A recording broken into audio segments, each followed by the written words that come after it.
Jumpa lagi bersama saya dalam studi Al-Quran. Sebelum membahas topik kita, mohon dukungannya untuk mengklik tombol like, subscribe, notifikasi, dan mohon video ini di-share. Studi kita kali ini membahas surah ke-66 ayat 9. Ya, kalau kita membuka kitab Al-Quran, kita menemukan ayat 9 surah At-Tahrim bunyinya sebagai berikut. Wahai Nabi, perangilah orang-orang kafir dan orang-orang munafik dan bersikap keraslah terhadap mereka. Nah, umat Islam yakin ini merupakan wahyu Allah yang disampaikan entah itu mungkin oleh Allah Subhanahu wa taala atau oleh Jibril kepada Muhammad, ya. Maka konteksnya jelas wahai nabi, ya. Nah, jadi ini perintah Allah Subhanahu wa taala kepada Muhammad, ya. Perangilah, ya. Nah, jadi membaca membaca kalimat di atas itu sudah jelas bahwa kalimat itu merupakan perintah Allah Subhanahu wa taala kepada Nabi Muhammad, ya. Isi perintahnya itu adalah memerangi dan bersikap keras terhadap orang kafir dan orang munafik. Nah, jelas ya. Nah, jadi maknanya seperti yang terkandung dalam Al-Quran itu, ya. Jadi orang munafik dan orang kafir itu harus diperangi, harus disikap keras, dikerasi, ya. Nah, menjadi pertanyaan adalah siapa yang dimaksud dengan orang kafir, siapa yang dimaksud dengan orang munafik, ya. Kita berangkat dari orang munafik. Yang dimaksud dengan orang munafik secara sederhana itu adalah orang Islam yang tidak Islam. Gitu, ya. Jadi kalau dalam konteks masa Muhammad itu artinya orang para pengikut Muhammad, tetapi mereka tidak menjalankan iman ataupun perintah Islam. Maka mereka disebut sebagai munafik, ya. Misalnya mengaku diri sebagai pengikut Muhammad, mengaku sebagai Islam, tetapi kewajiban Islamnya tidak dilaksanakan. Perintah-perintah yang diberikan oleh Allah Subhanahu wa taala, oleh Muhammad itu terkadang diabaikan. Nah, mereka ini masuk dalam kelompok orang munafik. Sedangkan orang kafir itu secara sederhana dimaknai sebagai orang yang bukan Islam. Mereka yang tidak menerima Al-Quran sebagai kitab suci, tidak menerima Muhammad sebagai nabi, tidak menerima Allah Subhanahu wa taala sebagai Tuhan. Nah, mereka-mereka ini masuk dalam kelompok orang kafir, ya. Nah, jadi itu sudah jelas. Jadi orang-orang seperti inilah, ya, orang seperti ini boleh dibunuh. Ini dalam ajaran Islam, ya. Itu. Jadi orang munafik, orang kafir dalam agama Islam boleh dibunuh. Nah, ini perintah Allah, ya. Perintah Allah itu. Mungkin ada yang bertanya, di mana perintah untuk membunuh? Nah, pertanyaan sering kan begitu kan.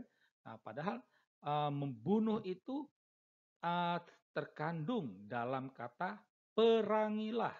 Nah, ya, itu. Nah, jadi wahai Nabi itu uh, seruan ini disampaikan Allah, ya, kepada Muhammad. Menjadi pertanyaan, ya, apakah perintah perang ini hanya berlaku pada masa Nabi Muhammad saja? Nah, jelas jawabannya adalah tidak, ya. Itu. Perintah perang berlaku hingga saat ini. Karena apa?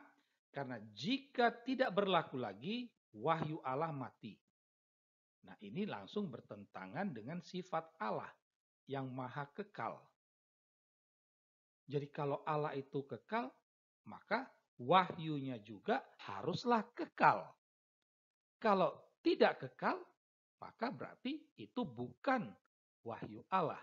Nah, pertanyaan berikut, apakah ya perintah perang, perintah Allah ini berlaku hanya pada Muhammad saja? Soalnya kalimat pertamanya wahai nabi. Jadi seruan ini langsung ditujukan kepada Muhammad. Oleh karena itu, apakah hanya berlaku pada Muhammad saja? Jelas tidak sama sekali.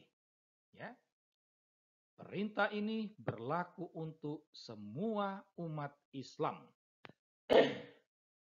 Jadi yang mengaku diri Islam, ya, baik yang dulu maupun yang sekarang, dikenakan perintah untuk memerangi orang-orang kafir, orang-orang munafik, dan bersikap keras terhadap mereka.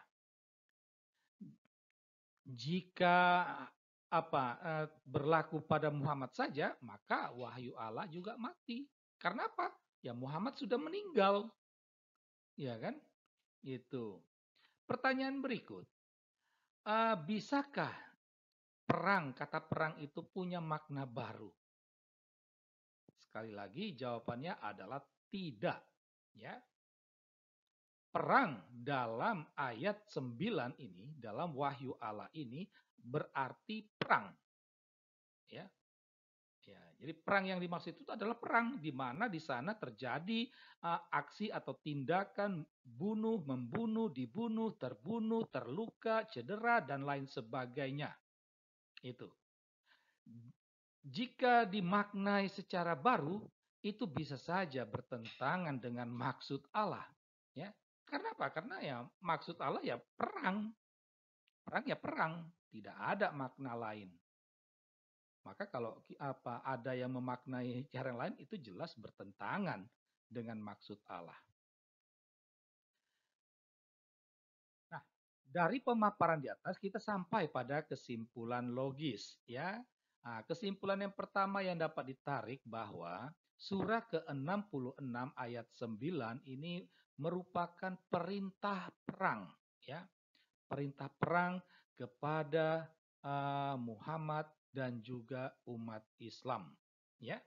Nah, jadi perintah ini dari Allah Subhanahu wa taala untuk Muhammad dan umat Islam ya. Gitu.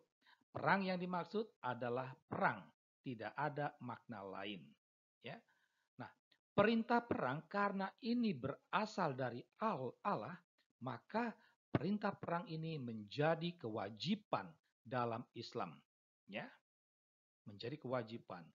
Umat Islam wajib hukumnya untuk berperang melawan orang kafir dan orang munafik. Nah, dari 3 poin ini kita dapat mengatakan bahwa Islam ya bukanlah agama perang. Islam bukanlah agama damai. Demikianlah studi kita tentang surah ke-66 ayat 9. Sekian dan terima kasih.